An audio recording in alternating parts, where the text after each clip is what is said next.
మీ పిల్లలు ఇంటర్మీడియట్ మరియు ఎంసెట్ చదువుతూ సబ్జెక్ట్స్లో కన్ఫ్యూజ్ అవుతున్నారా? కాన్ఫిడెన్స్ లెవెల్ తక్కువగా ఉందా? రిపీటెడ్ మిస్టేక్స్ చేస్తున్నారా? అయితే మీకోసమే ఉంది Rise app. 1 lakh question bank, performance analysis, online classes by experts, ఇంకా మరెన్నో ఫీచర్స్ తో మీ ముందుకొచ్చింది Rise. Rise, the perfect guide. Description లో ఉన్న లింకును ఉపయోగించి సబ్స్క్రైబ్ అవ్వండి. రాబోయేటువంటి లోక్సభ ఎన్నికల్లో తెలంగాణలో బీజేపీకి షాక్ ఇవ్వబోతున్నారా నాయకులందరూ కలిసి? అవుననేటువంటి సమాధానం వినిపిస్తోంది. ఈటెల రాజేందర్ అలాగే ఇంకొంతమంది కీలక నేతలు కాంగ్రెస్లో చేరబోతున్నట్లుగా వార్తలు వినిపిస్తున్నాయి. ఇవి ఎంతవరకు వాస్తవం ఏంటి? ఈ అంశానికి సంబంధించి మనతో మాట్లాడడానికి, వారి విశ్లేషణను మనతో పంచుకోవడానికి ఈరోజు మనతో పాటు ఉన్నారు senior political analyst, senior journalist Jagdev ఉన్నారు. వారితో మాట్లాడదాం. నమస్తే అండి. నమస్తే అండి. రాబోయేటువంటి లోక్సభ ఎన్నికలకు సంబంధించి బీజేపీ నాయకులందరూ కూడా బీజేపీకి షాక్ ఇవ్వబోతున్నారు అనేటువంటి టాక్ వినిపిస్తోంది. అంటే ఈటెల రాజేందర్ గారు కావచ్చు, అలాగే ఇంకొంతమంది కీలక నేతలు బీజేపీ నుంచి బయటకు వచ్చి కాంగ్రెస్లో చేరబోతున్నట్లుగా వార్తలు వినిపిస్తున్నాయి. ఇది ఎంతవరకు వాస్తవం? జరిగేటువంటి అవకాశాలు ఎంతవరకు ఉన్నాయి? అంటే సర్వసాధారణం అండి. కాంగ్రెస్, బీజేపీ, బీఆర్ఎస్ ఏ పార్టీ సభ్యులైనా సరే ప్రభుత్వం ఏ పార్టీ ఉంటే ఆ పార్టీ వైపు, అంటే బెల్లం ఉన్న దగ్గర చేమలు చేరుతాయి అన్నట్టుగా ఏది ప్రభుత్వం నిర్వహిస్తే అటువైపు మొగ్గు చూపడం, అటువైపు జంపు జలాని అనుకోండి, లేదంటే ఆపరేషన్ ఆకర్ష అనుకోండి, లేదంటే ప్రభుత్వంలో ఇన్ని రోజులు పదవులు అనుభవించి లేదా ఒక మంది మార్గం తన వెనక్కి తిప్పించుకున్నాక ఒక్కసారిగా ఎవరూ లేకుండా వాళ్ళకి ప్రాధాన్యత తగ్గితే మాత్రం ఏ నాయకుడైనా జీర్ణించుకోలేరు. ఇన్నేళ్ళుగా అలవాటు పడిన వాళ్ళు. దట్టు ఈటెల రాజేందర్ లాంటి వ్యక్తులు అసలు బీఆర్ఎస్లో కానీ తెలంగాణ ఉద్యమంలో కానీ కేసీఆర్ గారి తర్వాత సెకండ్ లెవెల్ నెక్స్ట్ ఇమీడియట్ ఎవరైనా పేరు చెప్పారంటే ఈటెల రాజేందర్ గారి పేరే చెప్పేవారు కదా. అటువైపు ప్రొఫెసర్ కోదండరామ్ గారి పేరు ఉంటే తెలంగాణ జేఏసీలు, ఇటువైపు టీఆర్ఎస్ తరఫున కేసీఆర్ గారు, ఇమీడియట్ నేము ఈటెల రాజేందర్ గారి పేరే ఉండేది. ఇప్పుడు ఆ తర్వాత హరీష్ రావు గారు, కేటీఆర్, ఇవన్నీ పేర్లు. అటువంటి ఈటెల రాజేందర్ గారు పొరపచ్చాలు వచ్చాయి, బీఆర్ఎస్ నుంచి బయటకు వచ్చేసారు, బీజేపీలో వెళ్ళారు, అనూహ్యంగా మళ్ళీ బై ఎలక్షన్ గెలిచారు. బట్ మొన్న సార్వత్రిక ఎన్నికల్లో కాంగ్రెస్ బాగా స్వీప్ చేయడం వల్ల మొత్తానికి బీఆర్ఎస్ బాగా గెలుచుకుంది, కాంగ్రెస్ అయితే ఫుల్ ఫ్లెడ్జ్గా గెలుచుకొని గవర్నమెంట్ ఫామ్ చేసింది. అయితే రీసెంట్గా ఇది సోషల్ మీడియాలో వైరల్ అవుతున్న నేపథ్యంలో ఒక 1 week బ్యాక్ అనుకుంటా కాంగ్రెస్కి సంబంధించిన ఒక అఫీషియల్ సైట్లో 6 times MLA join to our Congress అన్నట్టుగా ఒక స్టేట్మెంట్ పాస్ చేశారు. అది కూడా ఎట్లా రాశారంటే 6 times ఎమ్మెల్యే, ఆ టైం దగ్గర TIM స్మాల్ లెటర్స్ ఈ ఒక్కటి క్యాపిటల్ పెట్టి ఎఫర్స్టఫీ పెట్టారు.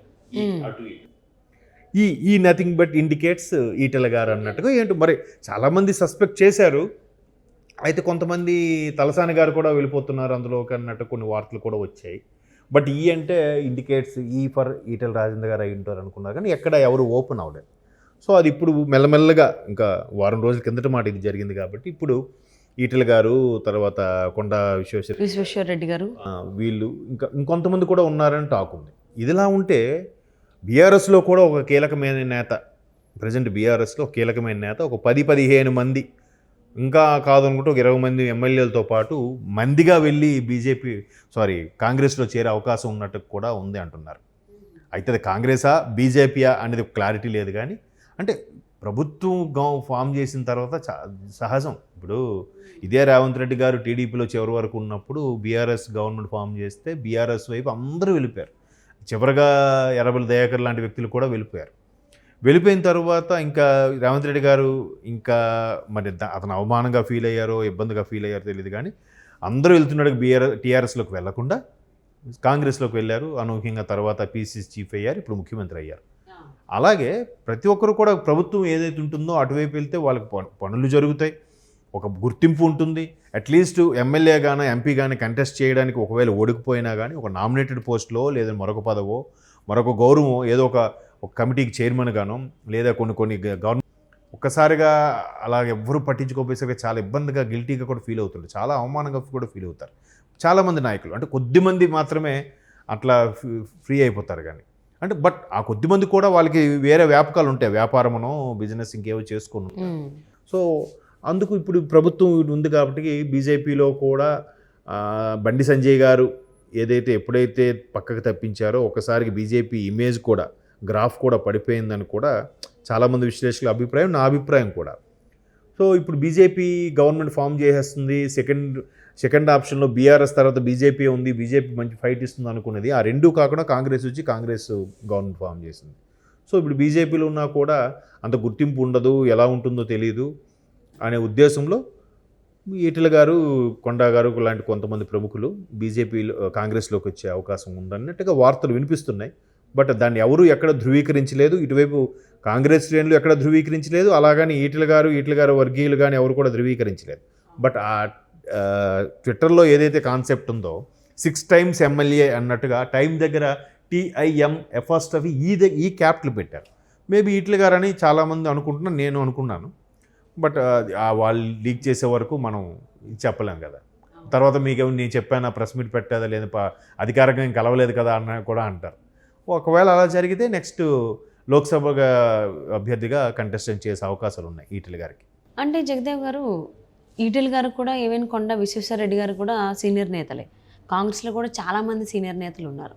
మరి బీజేపీకి సంబంధించినటువంటి వీళ్ళు అక్కడి నుంచి, అంటే రీసెంట్లీ కదా ఆయన వచ్చింది కూడా ఈటెల గారు, కొన్ని కేసీఆర్ గారికి ఈటెల గారికి కొన్ని మనస్పందలు వచ్చి ఆయన బీఆర్ఎస్ నుంచి బయటకు రావడం జరిగింది. సో మరి ఇప్పుడు అక్కడ నుంచి ఆ సీనియారిటీని పట్టుకుని కాంగ్రెస్కి వస్తే ఇక్కడ ఆల్రెడీ సీనియర్స్ ఉన్నారు కాబట్టి వీళ్ళిద్దరికీ కొంచెం ఫ్రెండ్షిప్ అనేది కుదిరేటువంటి అవకాశాలు ఉన్నాయి అనుకోవచ్చా, లేకపోతే మళ్ళీ కొంచెం ఎడమొహం పెడమొహం అన్నట్టే ఉంటారా? ఏముండదండి రాజకీయాలు, వాళ్ళందరూ ఇప్పుడు పార్టీలు వేరైనా కూడా నాయకులంతా ఒకటే, వాళ్ళందరూ ఆ స్థాయి వ్యక్తులు కాబట్టి వీళ్ళ ప్రభుత్వం ఉన్నప్పుడు ఒకప్పుడు ఎలా ఉండేదంటే ఈ జంపు జిల్లానీళ్ళు ఉండేవి కాదు. ఎవరైనా ప్రతిపక్షంలో ఉండేవారు, లేదా ప్రభుత్వ పక్షంలో ఉన్న ప్రభుత్వ పక్షంలో ఉండేవారు, ప్రతిపక్షంలో ఉండేవారు. ఎవరైనా అల్టిమేట్గా ప్రజల కోసం పోరాడేవారు. వీళ్ళు ప్రభుత్వం వచ్చినా వాళ్ళకి పనులు అయ్యేవి, వాళ్ళ ప్రభుత్వం వచ్చినా వీళ్ళకి పనులు అయ్యేవి. వాళ్ళ అండర్స్టాండింగ్ మీద వెళ్ళేవారు. మరీ నాయకులు ఇప్పుడు కాలర్లు పట్టేసుకొని బూతులు తిట్టేసుకొని అంత స్థాయిలో ఎప్పుడు ఉండేది కాదు. ఇప్పుడు గడిచిన 5 ఏళ్ళు చూస్తే పక్క రాష్ట్రంలో ఆ కల్చర్ ఎక్కువైపోయింది. మరి బూతులు తిట్టడం, ఫ్యామిలీస్కి వైపు మాట్లాడడం, ఫ్యామిలీ లేడీస్ని ఎంటర్ చేస్తూ మాట్లాడడం, ఇవన్నీ వచ్చాయి. కానీ అట్లా ఏం ఉండేది కాదు. సో ఇప్పుడు ఈయన సీనియరే, ఈయనతో అందులో ఉన్న వాళ్ళు కూడా ఒకప్పుడు ఈయనతో కలిసి పనిచేసిన వాళ్ళేగా, ఈయన కూడా వాళ్ళతో కలిసి పనిచేసిన వాళ్ళేగా. ఏది చూసినా ఆ తానులో ముక్కలే అన్నీ కూడా. కాబట్టి ఆ ఇబ్బందులు ఏమి ఉండవు. అక్కడికి వెళ్ళి కలిసి పని చేసుకోవడానికి అంతా బాగానే ఉంటుంది. గౌరవంగా వెళ్తారు కాబట్టి అంతా ఓకే. దానికి దట్టు అందరూ చెప్పే డైలాగ్ నేను మళ్ళీ చెప్తున్నాను, శాశ్వత శత్రుత్వం కానీ శాశ్వత మిత్రుత్వం కానీ ఉండదు. అంటే ఆల్రెడీ కాంగ్రెస్లో మనం వింటూనే ఉంటాం కదా, కాంగ్రెస్ నాయకుల్లోనే అందరూ సీనియర్స్ కాబట్టి ఎవరికి వాళ్ళు పదవి ఆశించడం తప్పని చెప్పలేం. అంటే ఇప్పుడు ఈటెల గారు వస్తే కూడా ఆయనకు కూడా ఇంపార్టెంట్ రోల్ కానీ పదవి కానీ ఇవ్వాల్సి ఉంటుంది, లేకపోతే వాళ్ళు రారు కదా. ఎందుకంటే ఒక హోదాలోకి ఒక వ్యక్తి అలవాటు పడినప్పుడు వేరే చోటు కూడా అంతే ఆలోచిస్తాడు. ఆలోచించవచ్చు. ఇప్పుడు అలా అనుకుంటే రేవంత్ రెడ్డి గారు టీడీపీలో ఉండే వ్యక్తి కాంగ్రెస్లోకి వెళ్ళారు. కాంగ్రెస్ అంటేనే అదొక పెద్ద సముద్రం, అందరూ సీనియర్ నాయకులే. మరి అలాంటప్పుడు ఆయన పీసీసీ చీఫ్ ఇచ్చారుగా. ఆయన పనితనాన్ని మెచ్చో, లేదా ఆయన అగ్రెసివ్నెస్, ఆయన స్పోక్స్ పర్సన్ అనో, something what ever it maybe. ముఖ్యమంత్రి అయిన తర్వాత కూడా ఆయనే కొనసాగుతూ ఉన్నారు. అదే చెప్తున్నాను. ఇప్పుడు అంతమంది ఉద్దండులు ఉంటుండగా వీనికి మరి పీసీసీ చీఫ్ ఇచ్చారుగా రేవంత్ రెడ్డి గారికి. సో అంటే అక్కడ మనిషి స్థాయిని బట్టి మనిషి లేదు ఈ పర్సన్ వస్తే మన కాంగ్రెస్కి ఒక మెట్టు, ఒక పాయింట్ యాడ్ అవుతుంది తప్ప మైనస్ ఏం లేదు అనుకునే వ్యక్తులనే అక్కడ తీసుకుంటారు. అక్కడ ఆల్రెడీ ఉద్యమంలో కూడా కీలకంగా పనిచేసిన వ్యక్తి ఈటెల రాజేందర్ గారు.